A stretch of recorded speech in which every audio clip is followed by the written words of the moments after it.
Hello, Positive Filter listeners. It's Philip Wilkerson. So I wanted to give a little message. I'm very appreciative for Dr. Beth Cabrera's time. But during this episode, you may hear some noises in the background. I really want to apologize for that. And please, please, please stick through this episode because the content is so good. Now, I will be getting better for future episodes, so please bear with the sound in the background, but please keep an open mind and enjoy the show.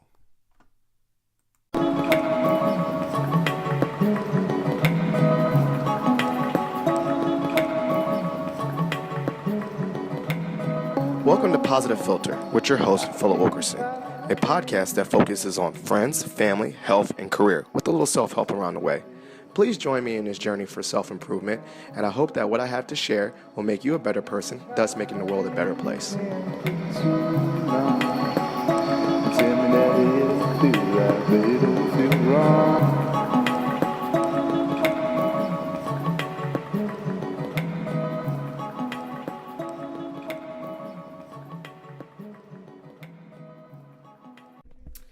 Hi, boys and girls. This is Philip Wilkerson back with another episode of Positive Filter. Today, I'm joined by another special guest. Every guest is special to me because they're on my podcast. I'm joined by Dr. Beth Cabrera. Before I give a little bit of an intro or let her, introduce herself, my introduction of her is she is the well-being guru. I follow her on LinkedIn. She shares wonderful articles and resources about how to infuse positivity. So she's been a big help and me for my podcast. And I just want to just say thank you for being a guest on my show. So for the listeners, give a little bit of a background about you professionally and how you maybe came into thinking about well-being as your topic of promoting and sharing. Okay, yeah, thank you. Thanks for having me. This is fun to get to talk about what I'm passionate about, which is well-being in the workplace. My background, I have a PhD in industrial organizational psychology. So I spent much of my career as a college professor teaching organizational behavior. About 15 years ago, I guess it was, I started doing research in women's careers and the difficulties that many women were facing in the workplace. Okay. And as an organizational psychologist, I was coming at it from a focus of how the workplace needs to change so that women can succeed more easily in the workplace. And then about the same time, I was teaching a course and became familiar with this kind of new movement in psychology called positive psychology. Okay. And positive psychology is different from the traditional approach in psychology, which is really kind of trying to fix problems. Okay. So, people who have disorders, how can we help them to be more normal in the workplace? Performance issues and problems, how can we resolve those in marriages? How can we help people to be happier? And positive psychology really looks at the other side of the bell curve, let's say, and looks at, people who are thriving and says, what are they doing and what can we learn about them so that we can't not just help people be normal, but help people to excel in the workplace, to have especially happy marriages, so that's kind of the field. And when I started learning about it, I started practicing some of these things, and it really helped me personally as a working mother. Yes. And I realized, the workplace is changing very slowly.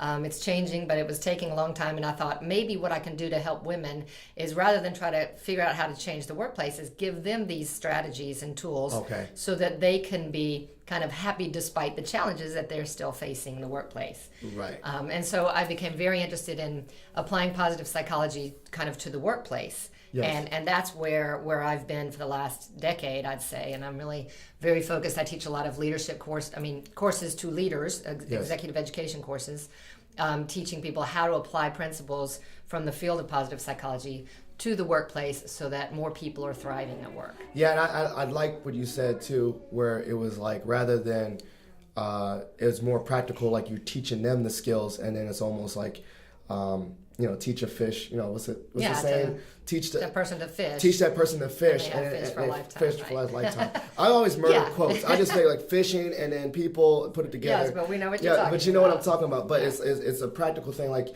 that. If you give these people the tools, then they can enact it, and there's very tangible ways to do it. Mm-hmm. And then you also said that you applied it to yourself. I found that very interesting. So can you say when you were first studying it, what was some of the things like, wow, this is cool, let me try it for myself?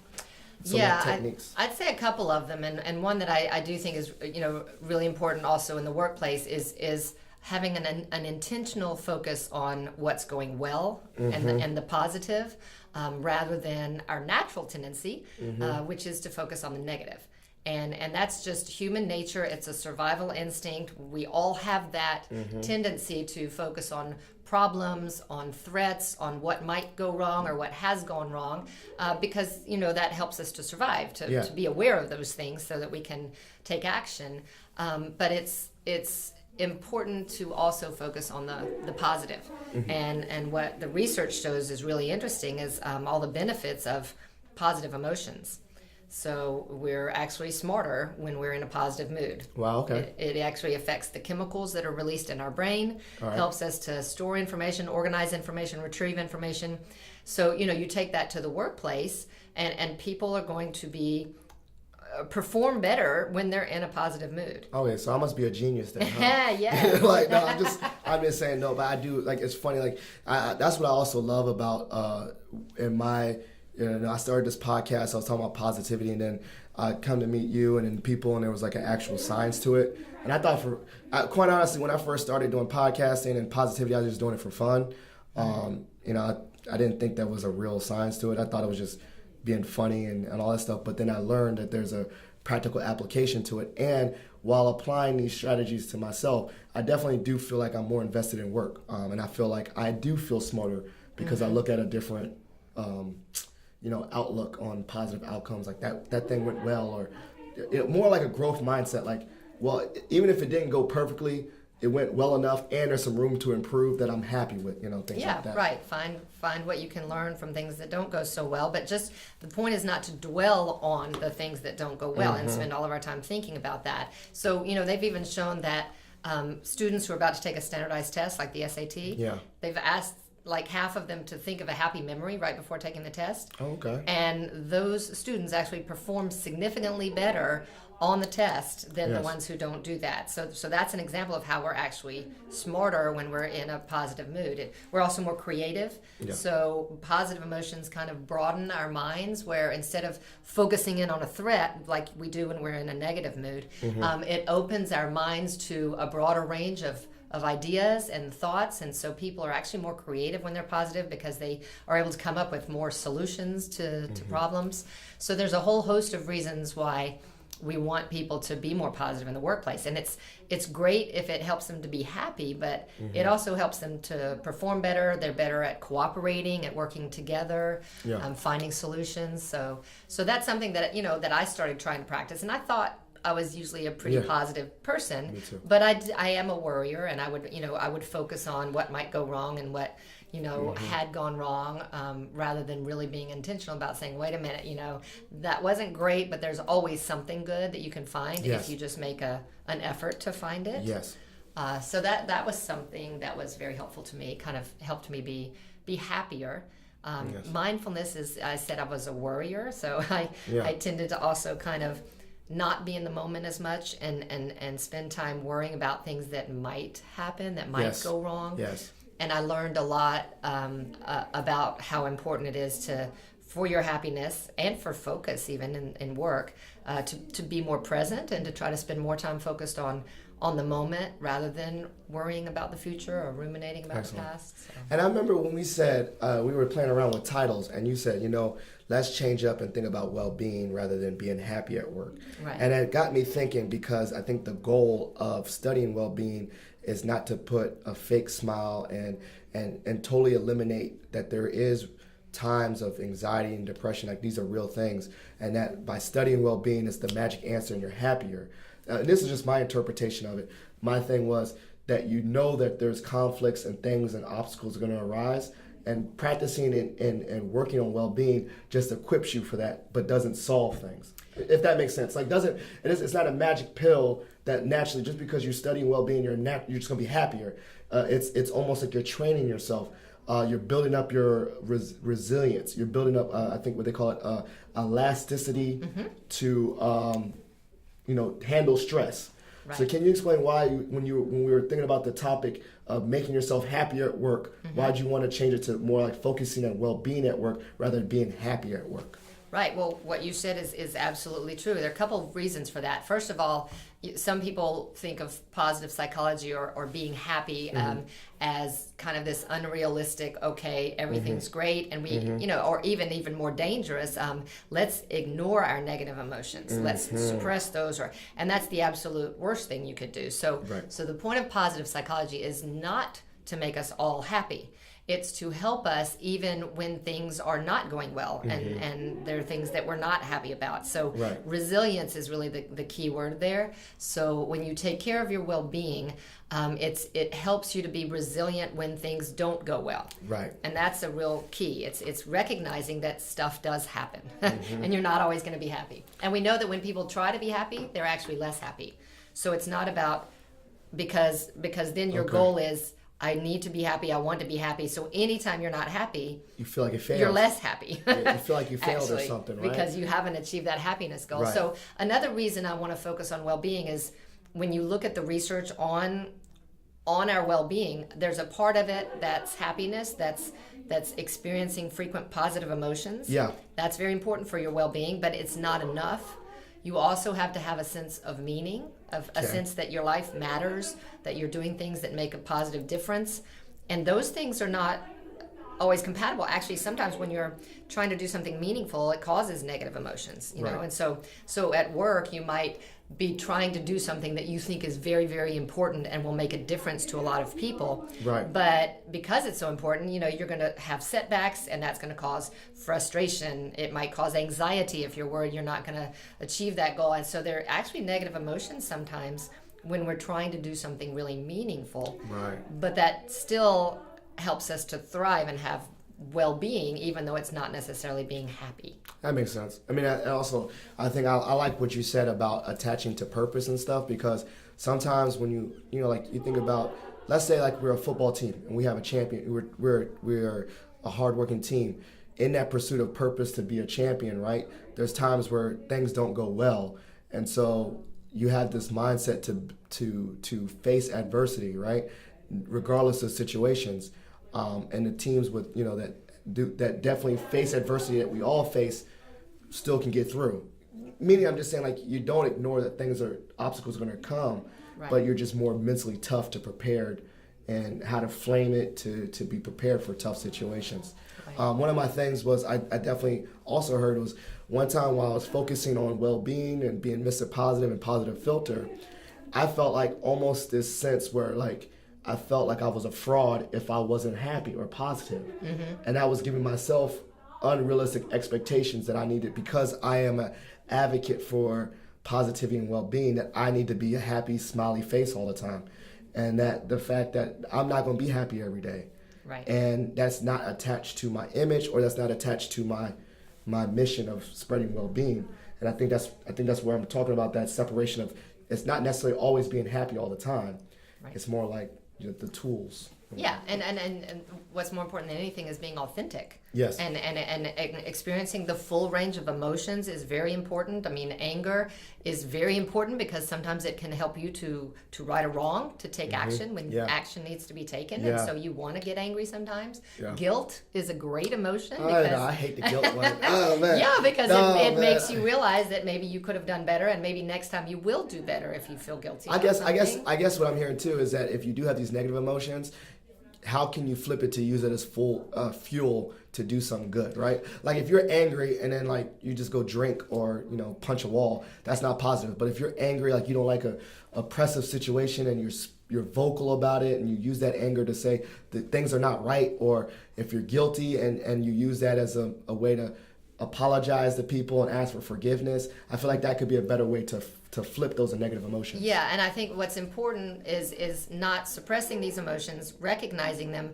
but what you don't want is to dwell on them. Yes. So okay. that's a big difference. You accept the emotions, you try to experience where they came from, why you're having them, what you can learn from them, and what you can do differently because of them. But then you move on.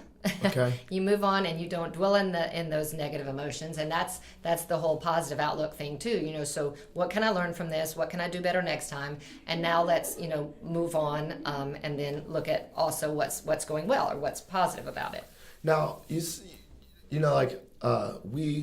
certain organizations that are taking this well-being initiative to heart, and they're really implementing from colleges to corporations. They're like, let's make sure our employers are well, because they see the tangible benefit that their employers are more invested, they're more productive.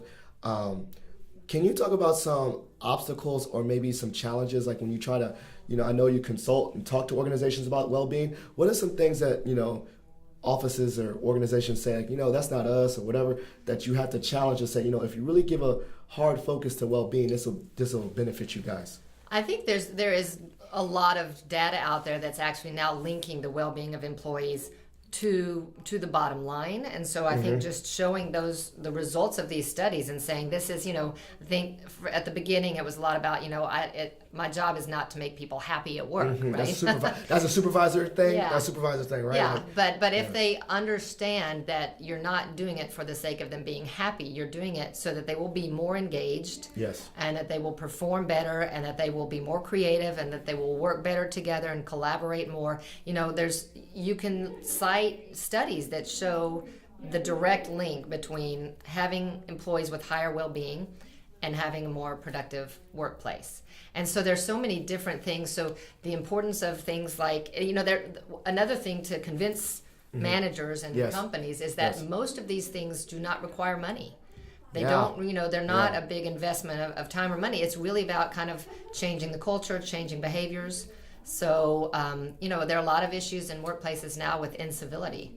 What's that mean? That's like a lack of respect. People are not treating each other well. Yes, okay. And that obviously does not create a positive workplace. Not at all. I think that's, and the research shows that's escalating, probably because people are more stressed. And so when we're stressed, we're less likely to be kind to other people. Right. But so there's one, basic thing that in the workplace we need to work on, and that's appreciation.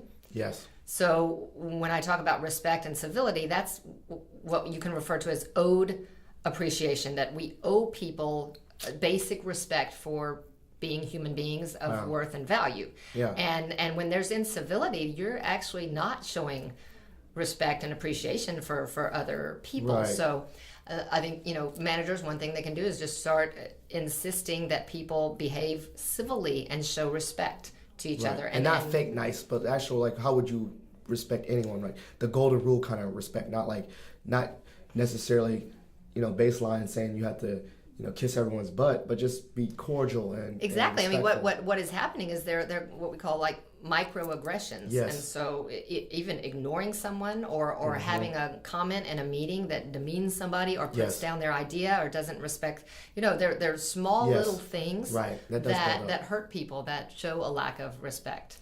But then what's interesting, so you have this basic owed appreciation, which is just we should be respecting people, but there's also what we call earned appreciation at work. Okay. And that's when someone has contributed, made a difference, done something that deserves to be appreciated yes. and recognized. Right. And that's another issue. It's something that, again, it's not costing a company a lot of money to start doing this, but it's kind of changing the norms about thanking people and showing and recognizing get rid the of jobs. Unsung hero and sing heroes. Yeah, and there's research that shows that people in the workplace only show appreciation 10% of the time. Wow. There's other studies that show the number one reason people quit their jobs is because they don't feel appreciated.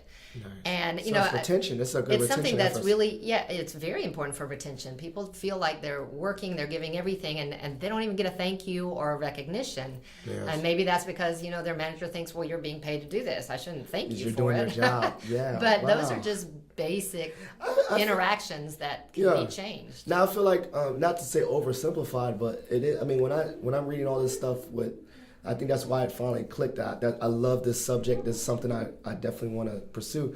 But it seems like sometimes, not saying it's oversimplified, but it seems like when you say this stuff, it's like, duh. It's not rocket science. That's what I'm saying. I feel like this study is not like, not saying oversimplified, but of course, if someone works hard and you say you did a good job, they work hard. You know, like, I don't think that's crazy, but how do we get to a culture where people don't think of that as just duh? Where people actually do that. Yeah. I mean, there's one thing, knowing and thinking, well, that's obvious, but the other is actually doing it. Yeah. Now, some things are a little harder, and I think there's another really important concept that are something that people need at work that can help them to thrive and have higher well-being, and that's autonomy.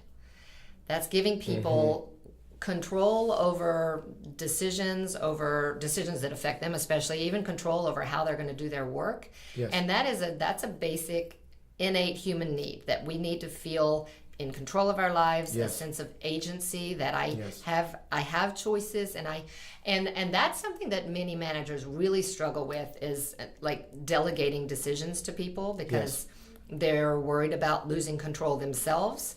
But one of the most important things you can do to create an environment where people have higher well-being is to give people more choice about when, where, and how they work. So, and delegating decisions. Yeah, and I think that's something that's really powerful and important for well-being, but that managers sometimes have difficulties doing, right? They're scared of delegating. Scared of losing control. Yeah. But at the same time, too, I think that I think in this 360 method, right? I think that then if we're creating a culture of appreciation, then making sure that if your manager is doing these nice things, that you appreciate them for giving you that freedom, or also just in your work ethic, if your boss is going to give you that much freedom, make sure you work hard so that they don't feel like they shot themselves in the foot, kind of thing. Right, yes. Right, so it's like a 360 method of making sure that the appreciation is going both ways. Right, and you are responsible when you are given responsibility. Yeah, exactly. Yeah. And this is also something that it's so important for well-being because it impacts our level of stress. Yes. So I did a study several years ago. I surveyed over 600 women professionals in very different industries, very different fields, and I was looking at 3 factors. And so I was looking at the demands that they had in their job, how demanding the work was, how much control they had about when, where, how to do their work, and work-life conflict and stress. Okay. So the question is, what is causing the stress and the conflict? Is it have a high-demand job? Yeah. Or is it not having control?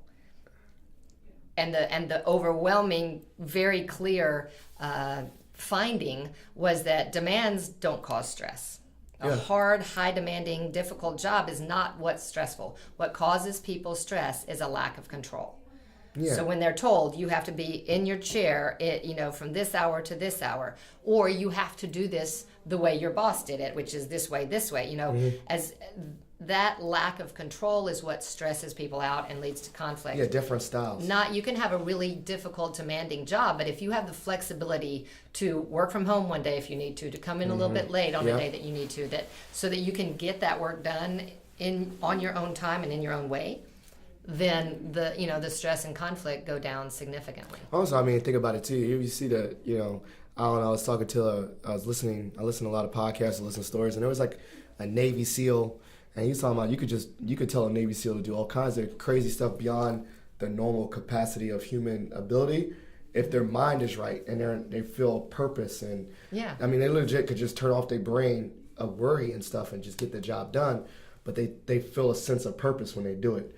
And they can stay up all night. And, I mean, these are not normal things, but they're superhuman feats. But they were able to do it because it's meaningful. And they also that control part, like they say the opposite, like I'm controlling everything. I'm controlling if I'm hungry or it's like the mind was a very powerful tool to these Navy SEALs. So that's kind of I mean, on this podcast you're gonna see I kind of go on tangents because like things pop in my head all the time. But that was one thing that popped in my mind was that a lot of people can put up with a lot. You can put up a lot if you think that you're in control of it. Right, and the meaning piece there is very important, and we know that people are much more engaged and have higher well-being if they feel like what they're doing matters and is important and they see how it makes a difference. So that's something else. Again, it doesn't take any money to do this in the workplace, but it does take intention to communicate to people why they're doing what they're doing, to remind them of the impact that they're having, Yes. And giving them that sense of meaning, and this makes a difference, and this is why we're doing that, and to just communicate that a lot can help. Now, we talked earlier before, and I was exploring the idea of being a doctor and getting a PhD, and you're more like you're into research. I definitely, now that I've done a deeper soul search, and I like the applications and talking and people driven, and you're more like, I think not more, but you have obviously a PhD in this. What led to just the more study part rather than, I don't know, I guess the study of it, and what makes you passionate about the study of it? Because I'm not gonna say I don't like numbers and data, but I love if you said, Philip, here's 5 different ideas, I love that part. I love doing the stuff right.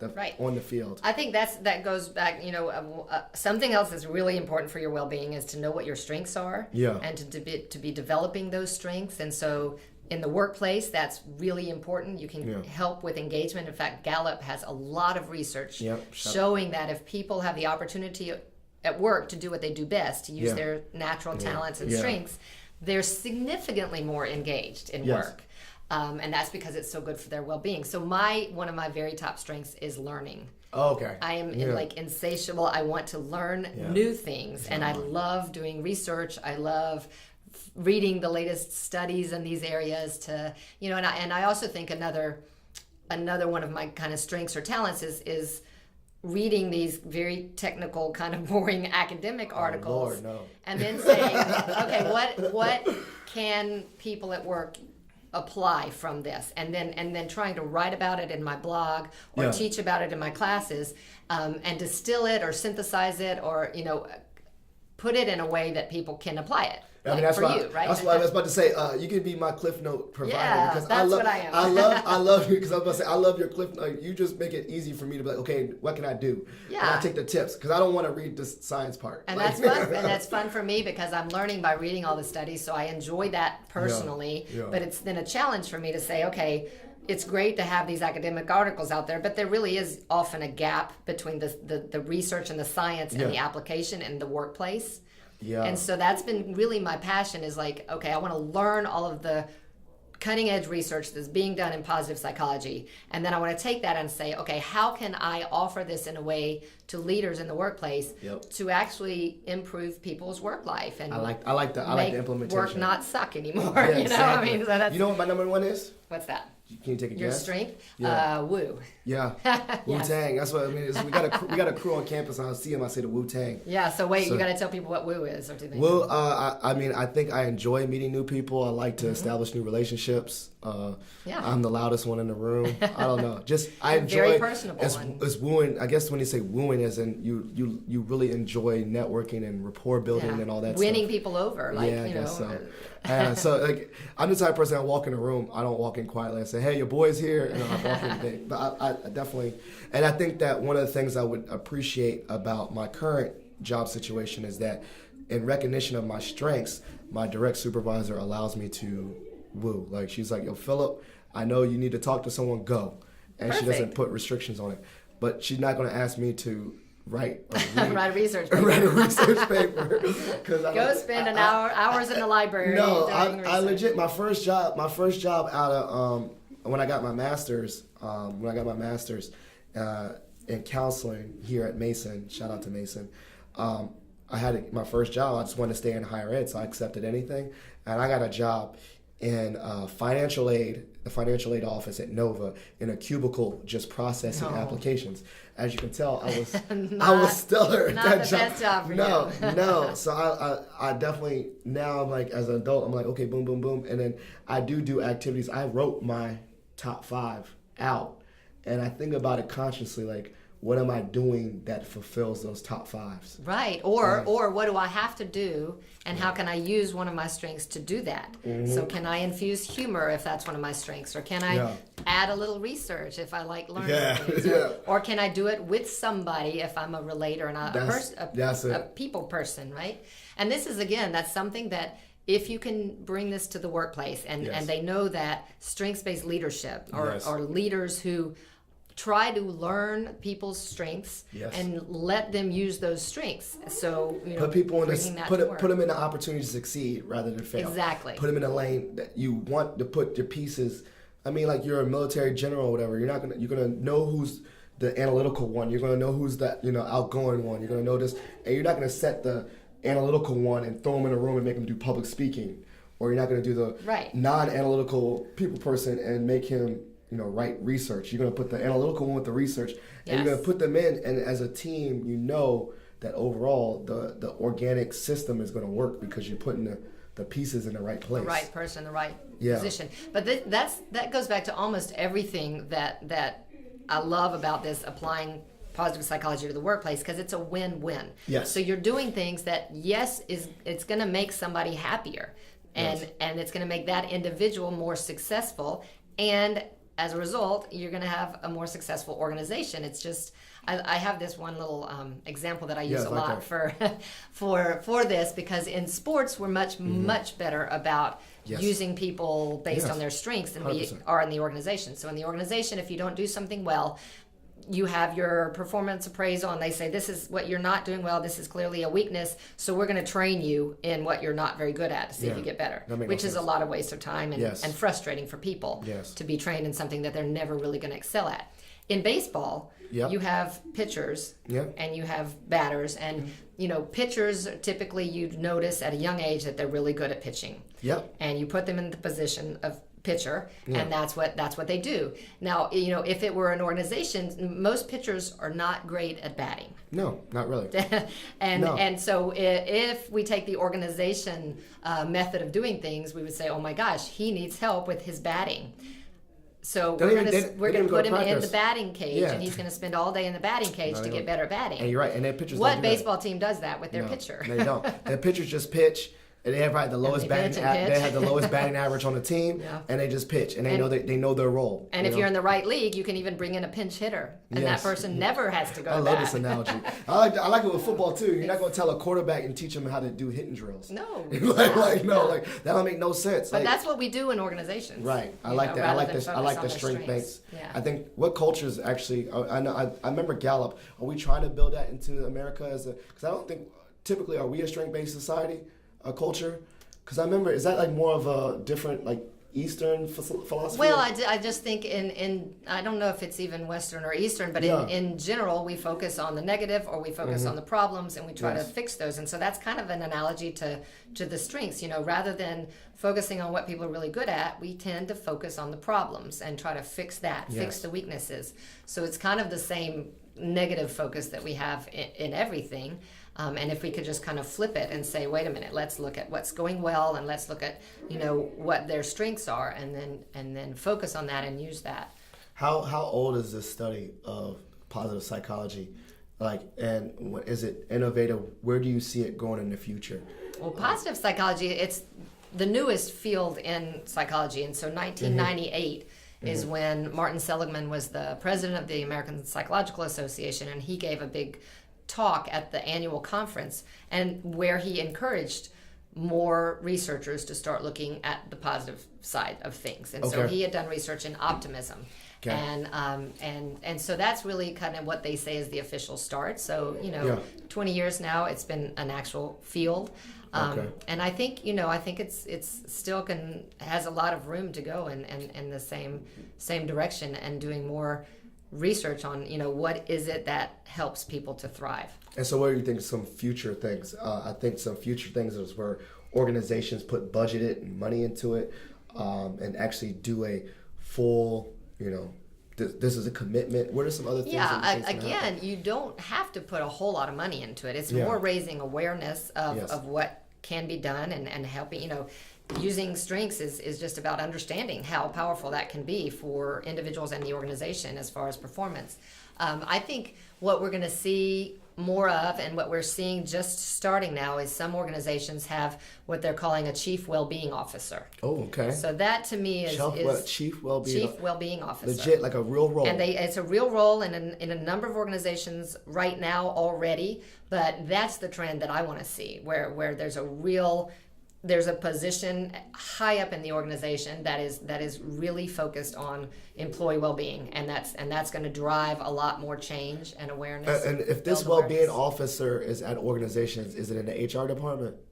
It could be different, I mean, I think that's the point. It could be even above or different from that. I mean, in a lot of places it is in HR, and there are some policies that you can have, even telework, I mean, there can be policies from HR that certainly can improve employee well-being, but it's so much broader than that. It's even things like the design of the building. So physical health is so important for our well-being. Right. And walking space. And having walking space, yes. Yeah. And so, maybe HR can help people get the standing desks, but you also want to build a building that you walk in and there's a stairwell right in front of you where you automatically, everybody walks in and wants to take the stairs. And this is not the way most buildings are designed. And we even have buildings here on campus, Merton Hall, it drives me crazy. You walk in and you walk straight to a bank of elevators. Most people don't even know where the stairs are. They're not anywhere near the elevators. Is that? I think the new building, Robinson's probably going to be the new building is going to have stairs in the middle. I see Peterson that. And Hall, lots of glass and windows lots and of sun. Outdoor light coming in, and just where it's your first thing is to take the stairs and not the elevators. Have the elevators hidden off to a corner. I never thought about space making you happy too, or well-being. Oh yeah, and biophilia is so important. Because I was in a cubicle with no natural sun, with the little flickering lights. Yeah. It was pretty terrible. Biophilia is that need for nature that we have, and so we need to have plants and windows, and then movement is so important. So encourage stairs, encourage walking meetings, and so so the HR can certainly do a number of things, and they are in many organizations. That's kind of where it's happening, but it needs to be even broader and bigger than that. Chief Wellbeing Officer. It's pretty dope. So if you're out there, start Googling and see if there's some jobs that have that position open. Yes, or make get it to happen at your workplace. Yes. Let me see. We're doing pretty good. Well, I was thinking I had a couple more questions. How do you find your articles that you post on LinkedIn? I spend a lot of time looking for articles. I do my Google has you can. What's it called? Google Alerts? Google Scholar, too. Google Alerts. Okay, Google Alerts. I'm going to do that, too. I do Google Alerts for things that I'm really interested in. So I have a Google Alert for positive psychology, for women in work, for well-being. And so I just sign up for once a week. Okay. So once a week I get an alert of some of the top articles that have been published out there. Okay. That's extremely helpful. And I also, I follow people on Twitter and LinkedIn with common interests who I know are working in kind of the same area, and I get a lot of great articles from LinkedIn and from Twitter. I mean, you're my Google Alert because I just follow the articles and I read them real quick. Like I said, you disseminate the information really easy for me. And I don't like to read that much. See, that's why I'm doing a podcast. I like to talk and I listen. Perfect. I listen to other people's podcasts, but I definitely like when people share, I like doing the research. And disseminate information for people that don't like to read. Kids read. It's good for you.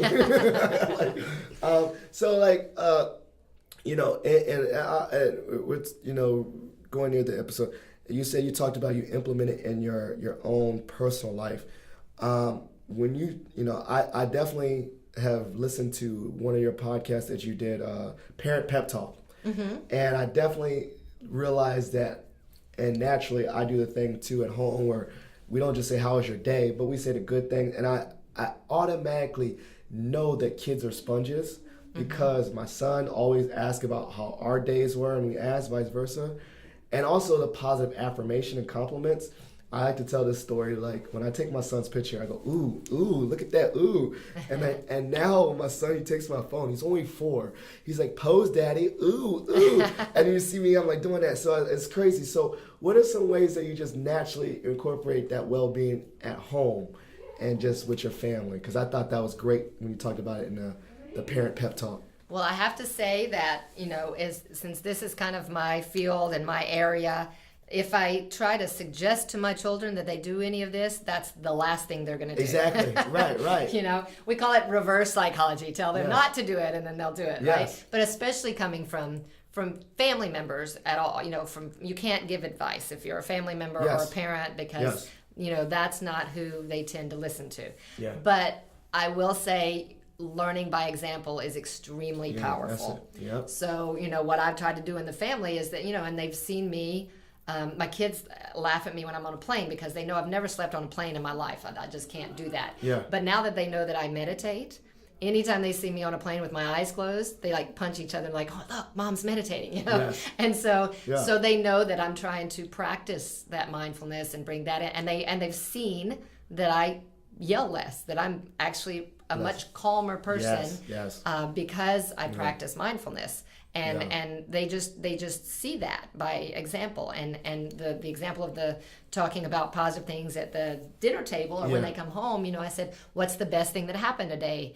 And then that's what they kind of start. That's the way they greet me. What's the best thing that happened? They go with their highlights today? first. And they maybe say there's a thing that they learned or something that was an obstacle, but they start with that positive. Yeah, but you're kind of already dwelling on the negative, so you want to kind of focus on the positive. True. So I am a big believer, and social contagion theory is fascinating. Oh, wow. That Here we go. if you know, Here we go. I know we got to wrap this. We got to wrap this up. Big words. No, but they're Yeah. our behaviors are contagious. Yes, they are. And so agree. just knowing that if I'm trying to focus on the positive, and even in the workplace, if I focus on strengths or talk about people's strengths, then they start focusing on that. True. And if you That's very focus true. on what's going well, and you talk about what's going well, then other people, and that spreads. Yeah, And it's very kindness true. is contagious. So Yes, if it you is. do a kind act for somebody, they're more likely to be kind to you, but they're also more likely to do a kind act for somebody Pay it else. forward. It becomes a ripple effect. Yeah. And also, it's like I like how you just kind of. It's almost like when you mix vegetables in your kids' food. You know that trend. It's like you kind of like you teaching them about this stuff, but not being so overt Blatant about about it, yeah. Yeah, like you're gonna eat these vegetables. I'm gonna sneak it in. You're gonna get 'em which used is to so the weird. flavors. I never thought of. I used to love vegetables. I don't know. They talking about you to sneak it in. I was like, why? That's good for you. But I think we're getting to a good point. I think we definitely. We learned a lot on this episode. So this is the part of the episode where I call shot for shot. We're not drinking, but where you get to ask me any random question that's not even related to well-being, just whatever's on your mind. I get to ask you a random question. I do that all the time. So you want to go first? I'll go first. You go first. Okay, so I'm very interested. It's kind of actually related to well-being. What are your top 5? And can you give me, like a quick example, not a full story, but a quick example how you exhibit those in your work? Okay, so the top 5 strengths. Top 5 strengths. Yes, ma'am. Okay, our natural talents. Yes. Learning, I've already told you about, and Yeah. that is every single day. I use that in Yes. my work, and I love making sure. I have to actually, in fact, when I get I'm looking for new areas to explore now in research, because I kind of feel like I know this and am not Yes. learning a lot new. So Yes. I'm always looking for, now I need to kind of switch my focus to something that will make me need to learn new things. Yes. Woo is one of my Okay, top so ones. we Wu-Tang. Wu-Tang. Yeah. There's a bunch of Wu people here on this campus. Yes, and so that's very helpful, when I'm teaching. And I go Yes. into a room of 50 people I have never seen in my life. Yes. And that actually is fun for me. And for a lot of people, that would be horrible, or, even there's some teachers who don't have that, and they have to kind of get over that stress, No, maybe. I feed off of that. I love it. I'm like, your boys. Yeah, I'm like Yeah. new people that I'm going to learn from and get to know, Yes, and yes. so Yes. that's very helpful with the teaching. So I have the learning for the research part and the Okay. Woo for the teaching. Discipline, Okay. and that's actually a rarer top strength. Yes. And that is, it very obviously helps me to get a lot of work done, because I don't think I would have written my book if I didn't have discipline. Yes. I'm not sure I would have. I've been blogging for over 10 years. Consistently. Consistently. Boom, boom, boom. I started every week, and then I was like, this is not gonna work. Yeah. And I moved to twice a month, you and might now I have- do once a month, but I don't ever miss a deadline. Those are self-imposed deadlines. Well, you might have to help me with that too, because I like deadline. I mean, I'm not disciplined, but I don't know if I can keep that pace, but I like Yeah. that. You gave yourself SMART goals. I had to adjust based on reality. to be disciplined. I had to say, what can I realistically do, and then do then it. I do it. Yeah, so 100%. discipline. I mean, it makes me not fun sometimes. Yeah, And sure. the rest of my family are much more spontaneous than I am, and I'm like, oh no, this was the plan. Sure. We got to stick with the plan. So I sometimes try to not use that. You can overplay strengths. You can use them too much. So Okay. So I sometimes have to pull back on that one I think I overdo have a my little more woo sometimes. fun. Sometimes I overload. Sometimes you do. I overdo woo when I'm sitting in church sometimes, and Yeah, I'm so- trying to chat with everybody when Yeah, and and my mom- I have to say, pull it back.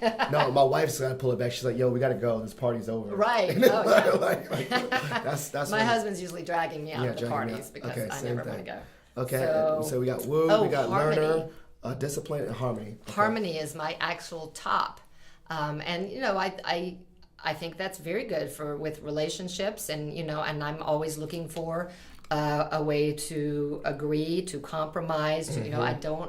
I don't like fights. I'm uncomfortable with them, and again, this one I can overplay in ways that are bad for me, and that I would Be a pushover. I would be a pushover, and I would take an agreement that's not right or fair for me before I fight for it. So I have to sometimes push myself to engage in a conflict when I don't feel comfortable and don't want to. Yeah. But in general, it also, it does, I think, help me have better relationships and True. and help even Peacekeeper. in teams, working together with others. I do try to You're the peacekeeper. keep the harmony and use humor to deflect Yeah. I mean, some of the things with the strengths, before you go to the last one, is I'm pretty nice and I don't like confrontation, but I got my life coach, aka my wife, and she could be the one that's like, you don't take that. I'm like, yeah, you don't take that. So I got someone to help me fill in my gaps. Yeah, well, that's complementary strengths. Yes. And that, we look for in teams, we look for in the workplace, you need to have all of these different strengths being played somewhere. And in relationships, it can, we say opposites attract, but, my husband helps me to have a lot more fun because he's not as disciplined as I am, Yeah, and exactly. he's much more creative and has fun ideas, and so you fill in it the really gaps. helps. Yeah. And so we got one more, I think. Yes. So. The last one is maximizer. Okay. And maximizer, also that's seeking excellence. So a little bit in line with discipline, getting it done, but doing it as well as I possibly can. And I'm going to talk about overplaying this again, which is like, really, strengths are good. But, maximizer, you could look at it as perfectionist. Yeah. And so I've also learned, like, when I prepare a talk, like I could spend, if you gave me 50 hours to do a PowerPoint presentation, I will spend 50 hours changing a word here, putting another picture here, coming up with another video, because I want it to be perfect. Yeah. So I do think that helps me give really good talks and write, good blogs, because I'll go over something a lot because I'm like, that's not the right way to say it. What's a better way to say it? Yeah. Or I can add one more study here to show this example, so again, I have to kind of pull myself in Say, just sometimes go. and say, don't let perfect be the enemy of good. Yes. For me. But, in general, when I use my maximizer strength, I'm trying to do as good a job as I can with things. You're a doctor. So. You're excelling. So Yeah. you're killing it. So you're doing it in a good way. Yeah. All right. So you get to ask me any question. I'm going to do a random question because I was talking about baseball before. Do you play sports? Do you have a favorite sport? Okay, before I used to, Do you play sports, or do you follow, like it's March Madness now? So Okay, so before I was, a little bit, overweight as I am, I ran track in college. Well, I ran track in high school, did a track scholarship 1 year at Bowie State, then I transferred to JMU. So my athletic ambition stopped there. But then I recently, before I had my second son, I was an avid powerlifter. So I like to powerlift, deadlifts, and that's something I said on another podcast that I keep on putting off, but it's something I want to get back into because it was an athletic endeavor. I had like a 600-pound deadlift, very close. Yeah, so I was doing it even with my first son, but then my second son, I just let it all go. Life gets busy. So I definitely had that athletic adventure, like venture for myself. I used to go to powerlifting meets, and I used to train at a CrossFit gym. And so those are things I want to get back to because I know the whole wellness part. I let the health part go. That happens to the best of us. But so what about a hobby? Do you have something that's not sports that's a hobby that you enjoy? Podcasting. Okay. And comic books. I love comic books. I'm a big nerd. I love comic book movies. I'm trying to inundate my son to like comic books, so I took him to the Marvel live show. Fun. For all that stuff. So those are my hobbies: comic books, podcasting, powerlifting when it was, awesome. Sports. Unfortunately, I'm a Redskin fan. Been born into that, and I definitely I watch that. And that's if I would say all sports. If someone said I can give you any major sporting event ticket, which I've been to one Super Bowl to watch Cool. the Steelers versus the Cardinals. But if I could get a golden ticket again, I think that would be the main sporting event I would want to go see again. It's the Okay, Super Bowl, so football. or that, or the Olympics, because I Yeah. love the Olympics. I love track. A lot of I love track. there. Yeah. I would, if I can get a ticket to an Olympic event, it'd be the track, it'd be swimming, all the different swimming races, and probably the Olympic weightlifting. I love watching that too. And then all the other ones, I could pass. I was at the closing of the London Olympics and saw the final track with Usain Bolt. Okay, see, I would have loved that. Who's the British guy who was so good? Oh yeah, he's so good. Yeah. I Anyway, went that to was the pretty one back in exciting. Atlanta, way back yeah. in the day. I was there, and I think I saw prelims of the track, Mm-hmm. and then I saw a random basketball game. It was like China versus Yugoslavia. My parents, you just get the tickets and you get the and little go to whatever's pins. there, yeah. And that was the last Olympics I've been to, was the Atlanta one. So I'm waiting. No matter where it is, They in come United, back, if it's the yeah. United States, wherever it is the United States, I'm going. That's fun. I don't know if I can go to China like the China one, but Right. I'm gonna go. So it was Awesome. wonderful having you on the podcast. I leave this opportunity to all my guests to, whatever they're comfortable with their social media and their plugs, and also their shout outs to people they want to give shout outs to on the podcast. But I leave the stage to you. Any shout outs, plugs, ventures that you want the listeners to be aware of, the stage is yours. Oh, well, I will just close by saying if you want to follow me on Twitter, as you mentioned, I tweet a lot. You do? So it's at Beth Cabrera. Very easy. Or on LinkedIn. I try to look out for interesting articles in this area. And my blog, if you go to CabreraInsights.com, I once a month, There you pretty go. consistently blog Consistent. about something having to do with well-being. Very often the workplace, but well-being in general as well. So that's it. That's excellent, and we'll make sure to put that in the show notes so students. I'm so in the student mindset. People, the listeners, could follow along, and definitely, you've been a great resource for me. As I said, I didn't really know it was a real subject. I mean, It seriously, hasn't been for a long time. Just recently. serendipitous or whatever. I literally learned so much just learning from people like you, and now I know this is a real subject, and I feel smart because I read the articles, and I definitely now know there's a method to my madness of studying, being happy, and trying to do these things at home, that this is actually backed by research science, that this will actually work, when I say work, but actually make a difference if you commit to it. So thank you so much for sharing that resource with us. And listeners, definitely take a commitment and learn something new. Well, thank you very much for being on the Thanks for episode. This has been having me. great. This has been a great episode, and I'll talk to you Appreciate later. it. All right. Thanks. Thank you for listening to Positive Filter, a podcast that focuses on family, friends, career, with a little self-help along the way. If you enjoyed this podcast, please share it with your family and friends, and like the Facebook page, Spreading Positivity of Movement. Thanks for listening.